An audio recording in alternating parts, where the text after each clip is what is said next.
Hi everyone, this is Sam Black, continuing my set review of Crimson Vow with green commons, green commons, then uncommons, then rares, then mythics, as informed by stats on 17 lands.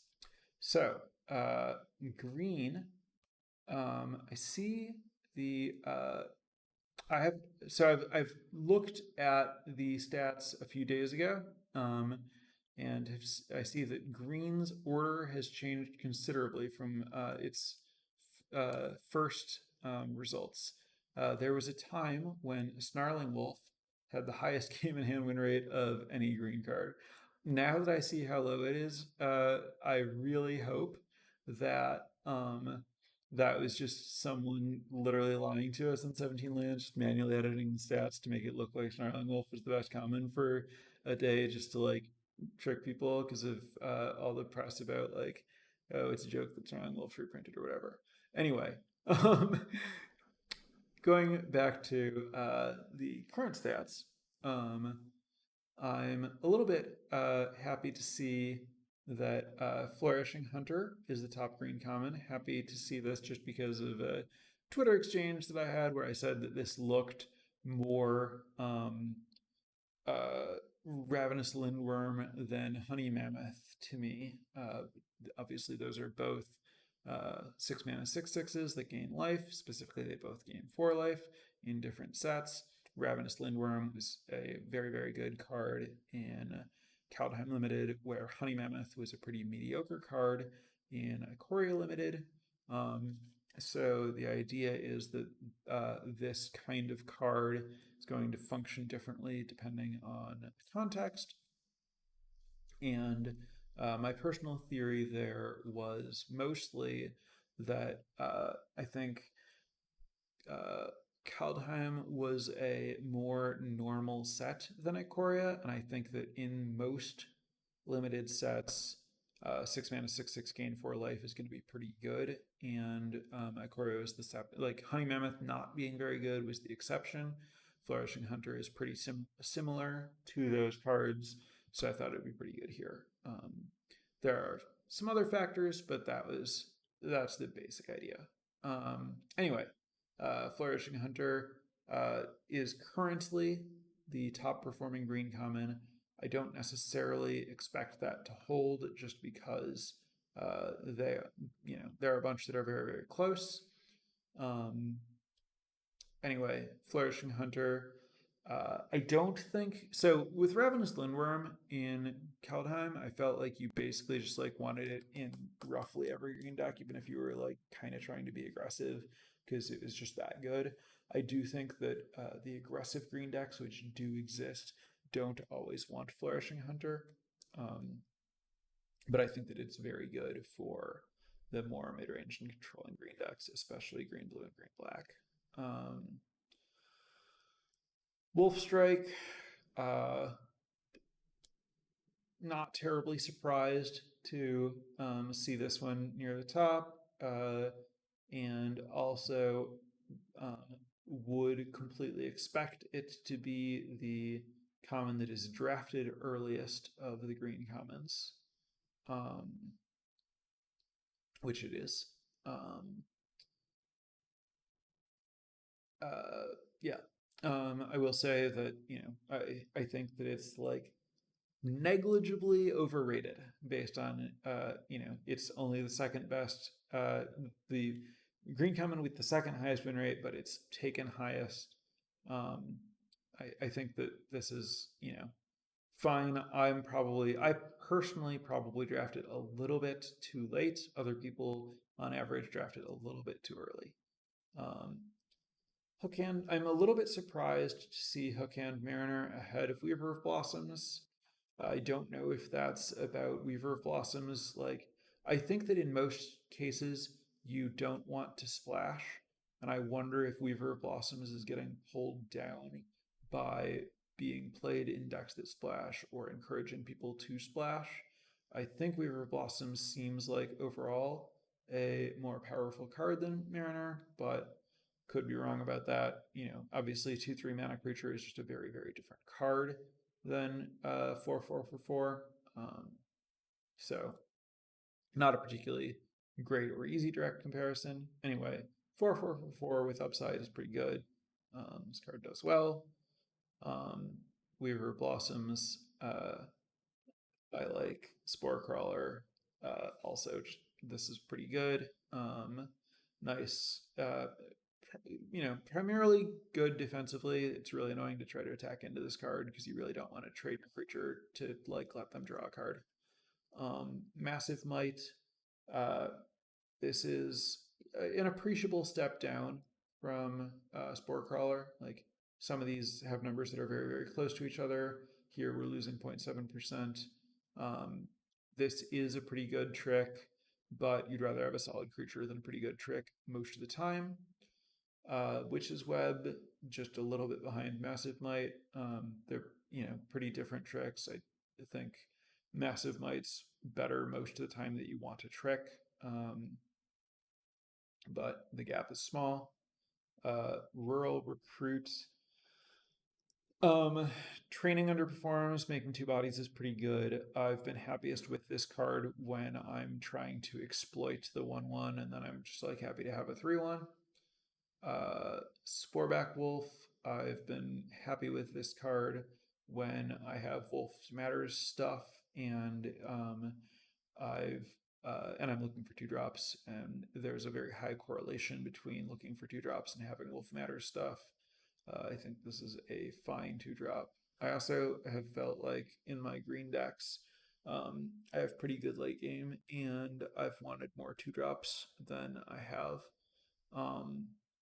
So, this, you'll notice that everything, this is the best green common 2-drop, and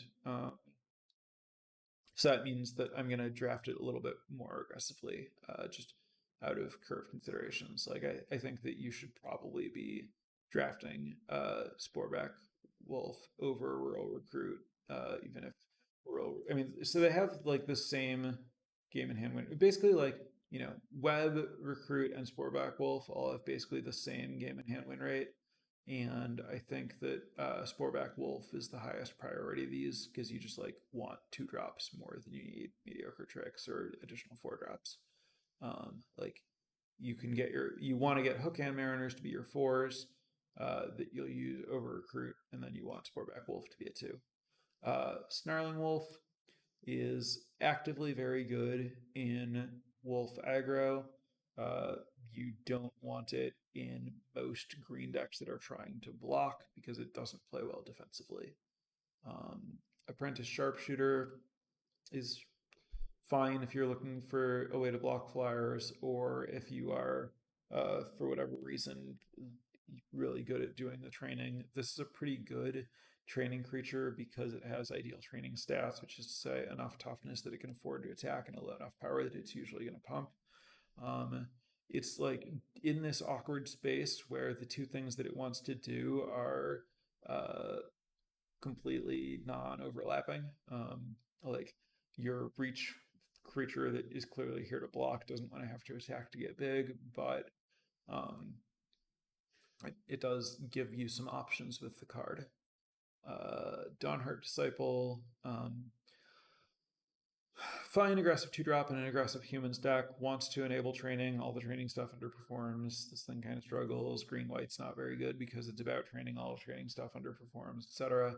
But I'm fine just putting this in a blue-green deck because I want a 2-drop. Though obviously I would rather have multiple copies of Wretched Throng instead.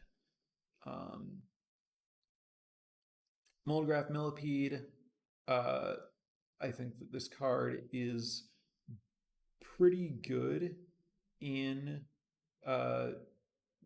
well-built blue-green creature decks. I say well-built because my belief is that blue-green wants to play as many creatures as possible, drafting most comparable creatures Mariners and Weaver of Blossoms and Spore Crawlers over Wolfstrike.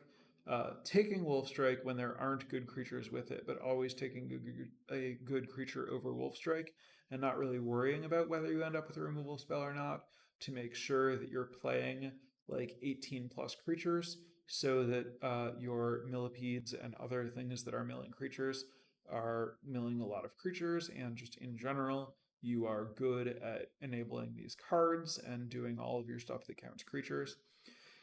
In those decks, Millipede's a good card. Toxic Scorpion. This is not great, but also it is the 2-drop for defensive green decks. If you are not interested in attacking, you would prefer Toxic Scorpion to Dawnheart Disciple and Sporeback Wolf. Therefore, it has a place. Sheltering Boughs, not very good. Not much to say about it. I don't really know where I'd want to play it. It's probably like fine filler in some kind of green-white deck or something, I guess. Mulch, probably mostly a trap.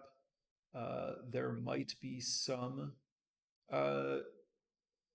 green, probably blue X decks that like care enough both about fixing and milling themselves, but for the most part, this is not where you should want to be. Crushing Canopy. Been wondering about whether or not you should main deck this some portion of the time, because there are a lot of bombs that it answers. Stats indicate you should not. Bramble Armor. If training were good, I think Bramble Armor would be a reasonable way to enable it, given that all of the training stuff fell flat. Bramble Armor to try to make your training stuff good is not where you want to be, and it's bad everywhere else. Nature's Embrace. A little sad to see this is the worst performing card. I like where its head's at. The idea of being like a good fixing like enabler for a multicolor deck early, and then if you draw it late, you can put it on a creature and bash when your mana is all set up. But like I said, I think that this format is just very hostile to trying to play the multicolor decks. So I think that it's like a good way to do something you shouldn't be trying to do, or an okay way to be doing something you shouldn't be trying to do. The good way to do it is with Weaver of Blossoms. Uncommons. Okay. So Infestation Expert is a card that I was really not sure how to rate before playing with it. Played pretty well the one time I had it. A little bit surprised to see it as the actual top uncommon right now, though it is very, very close with Bramble Worm and Dormant Grove. Just seeing this page right now will definitely increase my respect for Infestation Expert, especially since my first experiences playing with the card, which have basically just happened in real time, were positive. Bramble Worm is great. Reach is a big deal. Gaining life is big. This card has been very important for like stabilizing and turning the corner with my green decks. Dormant Grove is strong. You can flip it pretty easily most of the time in most green decks because of cards like Sporeback Wolf, and it's very good at like giving you the option about like, do I want to flip this or do I want to keep getting value out of it? And 3/6 vigilance, give all your other creatures vigilance is really good, especially when you've like gotten +1/+1s out of it before that. Just generally pretty sweet. Pack Song Pup. This is really good if it's, if it lives and gets to do its thing. Just a strong thing for the like red-green deck. Part of why red-green is good in this format where it wasn't in the previous format. Recursive Taxidermist is basically just a better Weaver. Two cost mana creatures that tap for mana of any color basically always get limited, and then this has the random werebear-esque bonus that only helps. Wolfkin Outcast. This card is comparable to Hookhand Mariner, and I think a little bit worse. Do the stats agree with that? 54 versus 55. Yeah, I think like you need to have a really, really high number of wolves and werewolves before you prefer this to Hookhand Mariner. Even if you have a pretty good number, some portion of the time you're not going to be able to cast this for 4, and this for 6 is very obviously much worse than Hookhand Mariner. But if you can reliably cast it for 4, then obviously the front side is a little bit better than Hookhand Mariner, and then the back becomes really good if your deck is all wolves and werewolves. The ceiling here is better than Hookhand, but the decks where you reach that ceiling are few and far between.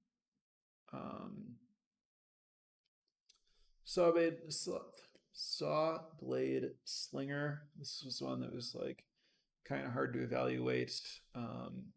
Not easy to know like how often this like fight a zombie thing is going to come up. 4/3 is obviously not very good stats. Looks like it's not great. Spiked Ripsaw. This is just a little bit too clunky. In general, like spending 6 total mana to do a +3/+3 equipment has, in most cases, been a little too slow, and this is not an exception. Shade Stalker. Surprised by how low this one is. This provides some context about the red 3/3 vampire threaten guy that I was talking about, where I was surprised that its stats were low. It looks like 3/3s for 3 are just not doing great in this format. Good to know. This, I don't know. I think this card seems better to me than Ripsaw and Slinger, but I could be wrong. Some amount of this might be. I see that it's drafted pretty early, so I will not conclude from this card's unplayable. That just wouldn't make any sense to me. But it's clearly not great. Cloaked Cadet, again, just everything that's going on. Like training just didn't get there. So this card doesn't have a place. Crawling Infestation. I don't even want this in my blue-green decks. I would rather have a creature. Retrieve, mostly pretty bad. I had a deck that wanted it. But yeah. When I once misread this and thought that it returned any non-creature, not non-creature permanents, and that seemed awesome. But it's very hard to actually get 2 cards out of this, and the rate's not good on getting 1. Cartographer's Survey. This is just this is basically a bad circuitous route, explosive vegetation, whatever you want to think of it as. The fact that you can't just like put 1 of a splash land in your deck and know you're getting it makes it a lot worse. Obviously in some other formats where you're trying to like get particular non-basic lands, this might do cool things, but in limited it's just like a lot worse. And then Laid to Rest. This card was really good against me exactly once, but you need to have like just a huge number of humans for it to be okay, and even then it's going to be bad a lot of the time. So yeah, it looks like this isn't where you want to be. Rares. Glorious Sunrise is pretty absurd. With all that text on it, you're going to find something good to do all the time. So you should put it in your deck. Open Walled Oddity. I'm surprised this thing's stats aren't higher. It's pretty absurd.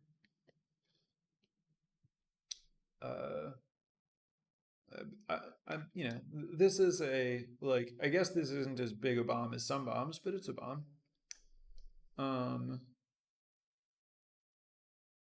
Hellpack Piper.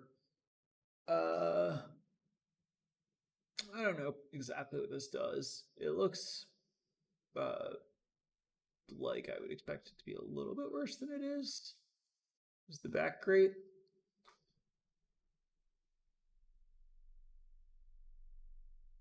The back's pretty good. All right. Well, I guess the back is particularly good because it's easy to get there because the front side lets you go to night. So I guess that's what's going on here. But 4 mana 2/2 seems rough. I'm a little bit surprised by this card's stats being as high as they are. But I trust it. Apparently, it's a good one. Ascendant Pack Leader. This is just a clearly good aggressive creature. Hard for it to be like really amazing, but also hard for it to not be actively good. Which puts it at like strong common or uncommon rather than busted rare type level. Hive Heart Shaman. This is a fun card, but it's a little. I mean, it's slow. Yeah. I mean, it's slow but powerful, and that means that you end up with these stats.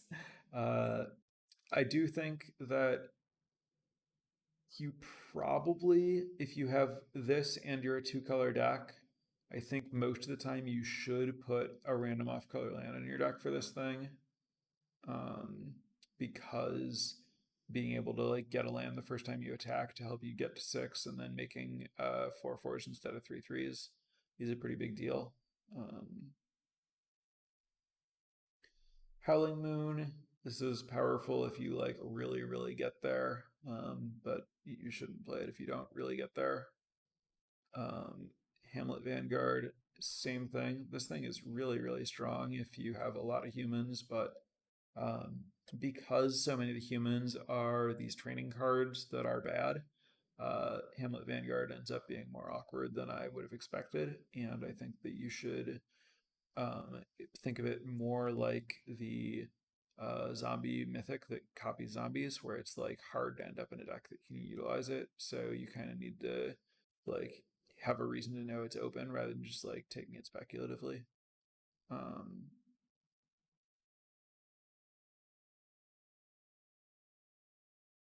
then Splendid Reclamation is not a card that you should put in a limited deck. Mythics. Yeah, Avabrook Caretaker is messed up. Cemetery Prowler is not messed up. This is just like a good count. I mean, it's like, so I think it's better than its stats indicate. But again, that's, it's suffering from the it never gets past and whatever, and then it's just like, solid uncommon type power level.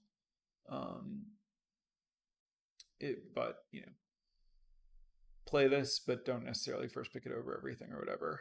And then Cultivator Colossus. I don't know if I've ever seen this card before.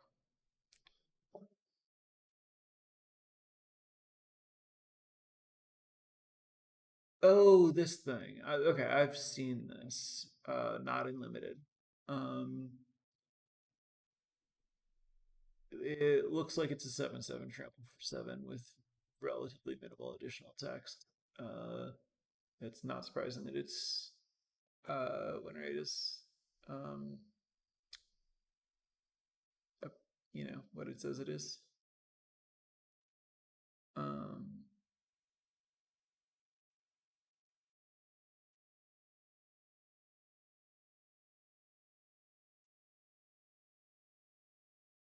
There was a question from chat that I'm going to address that is, why is Avabrook Caretaker's win rate so low when you don't draw it? So you can see it wins 68% of the time when you do draw it and only 48% when you don't draw it, and that balances out to a 57% win rate when you play it. So why do you lose more than average when you don't draw it, where, a normal deck also didn't draw it? The answer is because uh, if you have this card, you were not willing to not play it. So if you first pick it and green isn't open, you are going to draft green no matter what, and then the rest of your deck is going to be weaker than an average deck. Um, Also, some portion of the time you opened it in the second or third pack and took it and switched into green. And then you were drafting down a portion of a pack, and so the rest of your deck is worse than an average deck. Um, so yeah, but as you see, you end up with a better than average deck, like a better than average win rate if you do this. So it's correct to do it, even though you lose when you don't draw it. The card's really messed up.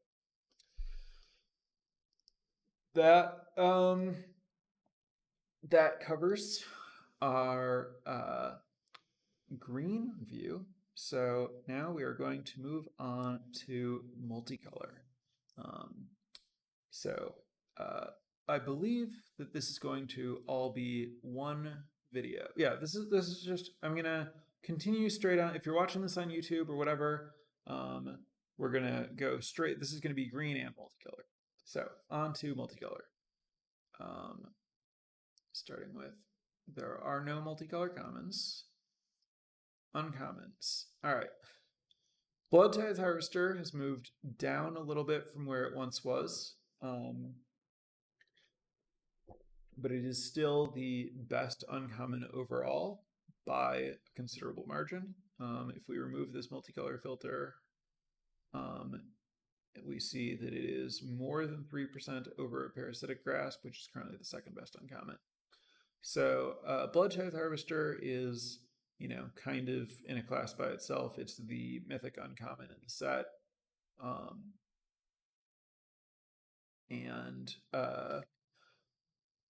I've had people ask why it's so good, and I guess that's worth talking about a little bit. It's this good because this is a format that is largely bomb driven, and the way to succeed in a bomb driven format outside of having your own bomb is one of two things: either kill your opponent or kill their bomb. Blood Tithe Harvester excels at doing both of those things because it is a 2-mana 3/2, which can attack and kill your opponent, and it doubles as a removal spell.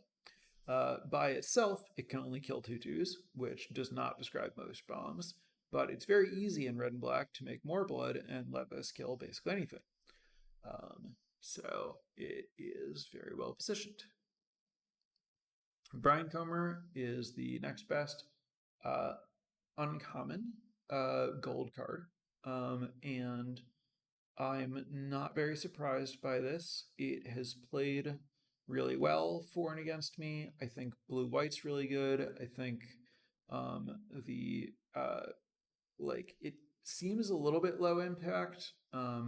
Most of the time, I have not been suiting up the Brinecomer itself, except when I have Nurturing Presence, and then Brinecomer into Nurturing Presence is a very good draw.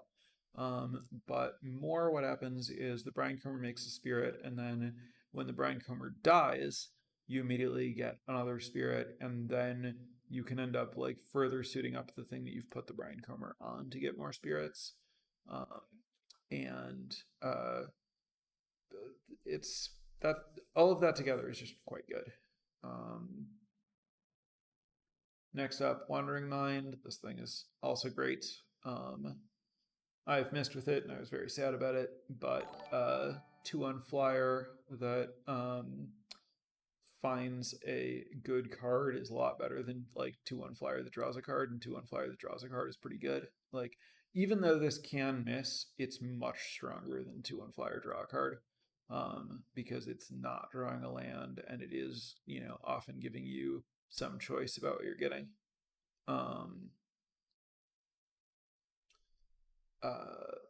Markov Purifier. 2/3 lifelink. So I guess when I was talking about Kindly Ancestor, I talked about how 2/3 lifelink by itself would be, pretty solid.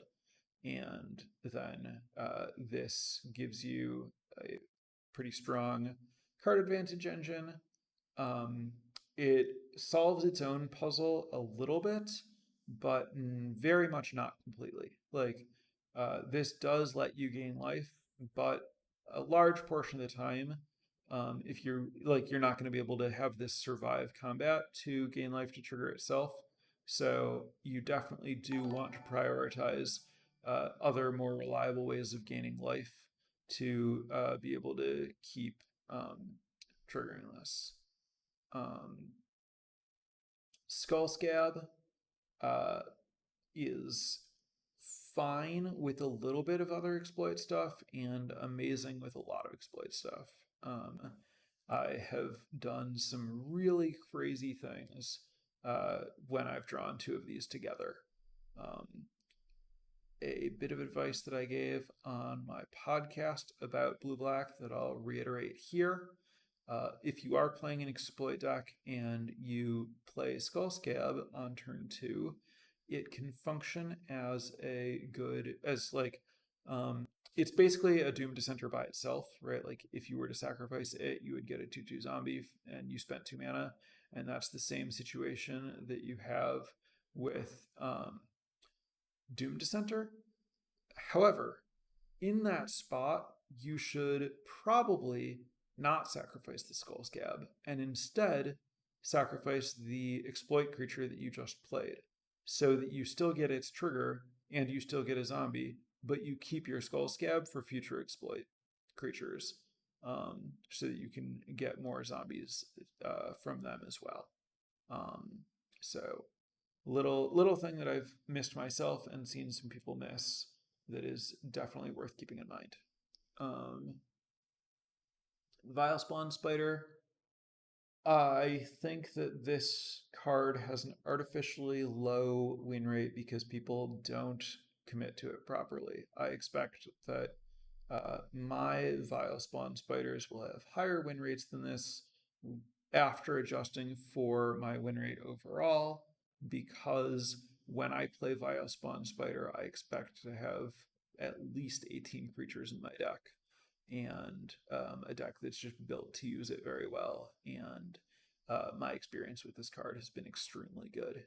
I think this card's really strong. 2/3 reach is great at letting you stay alive, and when you do that, the spider is very good at giving you inevitability, because it's not particularly hard to cash in for somewhere between 6 and 10 1/1s. And it's very hard for people to beat 6 to 10 1/1s a game of Limited when you got them for a single card. Panic Bystander. This is a solid card in white decks in general, a little bit better if you're black. I don't consider it comparable in power level to Vile Spawn Spider.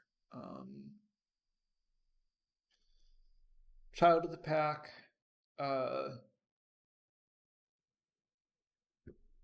I have yet to play a game where this card was activated. I think that that's just sample size, don't happen to have run into it, but I think that it's, just a little on the slow and clunky side for the format. I think it's, fine, like solid, but nothing special. Markov Waltzer, solid aggressive creature, nothing amazing, good if you're red white, but with both of these, I'm not really looking to like first pick these and go into that archetype. Whereas like Vile Spawn Spider plus, I'm going to consider it. I guess I would rather move in on a Vile Spawn Spider or Skull Scab early than a Purifier. That's just me. I'd also, but that's more about color preference and stuff than raw power level, though. I don't know. I think Vile Spawn Spider is a stronger card than Purifier, but I could be wrong about that. I don't think I am. Ancient Lumberknot. I'm not terribly surprised to see this behind the others. It is a good card. I wouldn't be surprised if this is partially tricking people into playing some bad cards. And I said that before double checking the game's not drawn win rate, which we see is lower than the other cards here. Vile Spawn Spider being the next lowest, which isn't surprising because it's great. And Blue Green, again, because I think people don't draft it correctly, does have the lowest win rate overall. So yeah, I think people who take Vilespawn Lumbernauts are a little bit too likely to put 113s in their deck. And you should probably not do that most of the time, but the Lumbernaut itself is fine. And then Sigardian Paladin suffers from the fact that everything about what it's trying to do in this set is bad. It was just not costed quite right. All the trainings, like this wants to work with the training stuff, and there's just not enough support.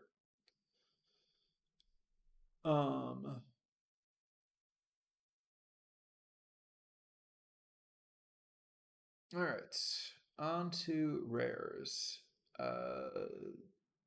Helena and Elena, or whatever, however their names are pronounced, is a ridiculous bomb. Win percentage indicates that. Card text indicates it. This card is really, really, really good. I Am Made of Dishonor, also great. Not a lot to say about it. It's just amazing. Not as amazing, but who cares? Edgar, same situation. Old Rothstein, very good, less bomby than the others, but just a bunch of good words on it.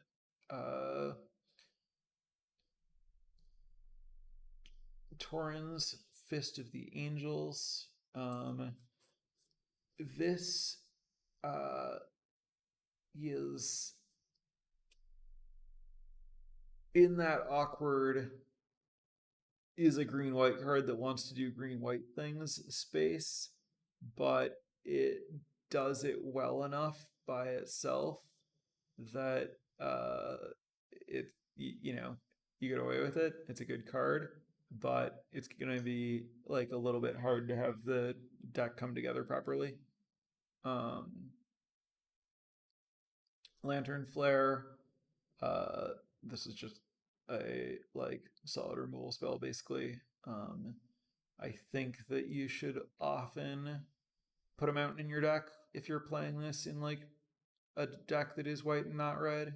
Because I think that like being able to just like go big with it to gain a bunch of life and kill a big thing is nice.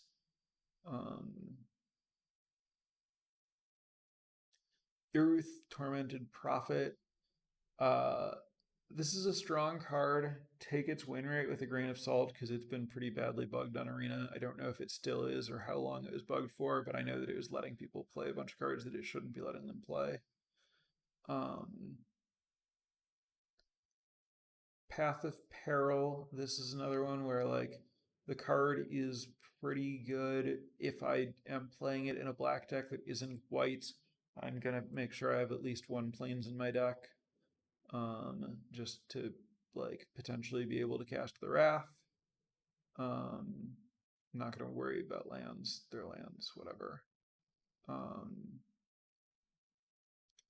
Grelnock the Omnivore is an interesting card. I'm not like trying to first pick it. I think it's worse than the Spider by a considerable margin. I do think it is like the ceiling on this card is pretty high. It's very good with spiders. It's pretty good if you give it flying with Lantern Bearer. You can do some sweet things with it, but it has the problem that it is a 4-mana card that dies to a Braid, and also that if it can't attack, and it often can't, it might not be doing anything if you're not milling yourself with other stuff. So I do think that this has like a high enough ceiling that like I'm happy to take it and play it if I'm blue green, but I'm not taking it super high or anything. Odric the Blood Cursed is a 3/3 that sometimes makes you some blood. It's fine. I don't think it's as good as like the 3/3 vampire that sometimes threatens. Um, Dorothea, Vengeful Victim. This is like maybe playable in blue white. I'm not really sure. That's probably fine. It doesn't seem impressive. It's, obviously not even close to Brian Comer. Runo is. I'm a little surprised by how low Runo's win rate is. I think Runo is totally unimpressive, but I'm fine with a 1/4 flyer. Um, I flipped it once and it was pretty sweet. But it's definitely whatever. It's pretty hard to flip. Dig Up is a card that I think you should play if you can, if you have another bomb. And if you don't have a legitimate bomb, you probably shouldn't play it unless you're like in the market for a lay of the land. Alchemist's Gambit, I was uncertain about, and its win rate tells me that it's probably pretty bad. Winged Portent. I'm I have had a good experience with Winged Portent. I played it in a deck that was like very good at using it. I was blue white and I had a lot of flyers. It was easier to get a lot of flyers because I knew to put nurturing presences in my deck, and I also had Brinecomer, and I think I like drew 4 or 5 cards with this once, and it was generally pretty easy to draw 2 or 3. Um, I think that you need to be like blue white with a lot of flyers for it to be good. I am currently trying it in a blue-green deck that's basically all creatures with 6 Weaver of Blossoms. I expect it to be pretty good there just because I'm so good at having a lot of creatures and having a lot of mana, and like drawing a million cards seems fine. But if I were like any less dedicated, I wouldn't expect it to be good. So I'm not surprised that this card does badly overall, but I do think that it's like, despite this win rate, I think it's like a playable card in blue white when you have a lot of flyers, which you want to have in blue white. On to Mythics. Toxrill the Corrosive is one of the best bombs in the set. Not much more to say about it. Doesn't matter at all if you have blue mana. I mean, like, I guess it's better to be able to activate it, but really, if it doesn't die, you're winning the game regardless. Olivia is, strong. The stats indicate that she's, merely quite good and not like a bomb. Like, she's worse than the red-black uncommon. There is obviously, like, the mythic skew here, but I think that skew is like pretty small. I wouldn't be surprised if she's just actually straight up like worse than Blood Tithe Harvester. Like, if you see both of them, you should literally take the Harvester over Olivia. May or may not be the case. I don't know for sure. But it wouldn't surprise me if the Harvester is actually better. And then Kaya has horrible stats, really, really bad. I'm going to assume that you should basically never play her.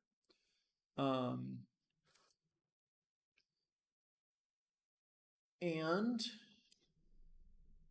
that covers it. All right, so I managed to finish everything. Thank you for watching, and especially if you subscribe to get me to do this, or subscribe for any other reason. Really appreciate it. Once again, this entire review was done because of a sub goal on Twitch. So thanks again. I know I just thanked you, but thanks again anyway to people who subscribed. And if you, again, if you've watched this on YouTube and you're interested in more of my content, you likely know that I also have a podcast, Drafting Archetypes, that goes over an archetype a week, tells you how to draft it. And I also stream limited every day on twitch.tv/Samuel H. Black. So feel free to stop by any evening and watch some limited. Thanks and bye.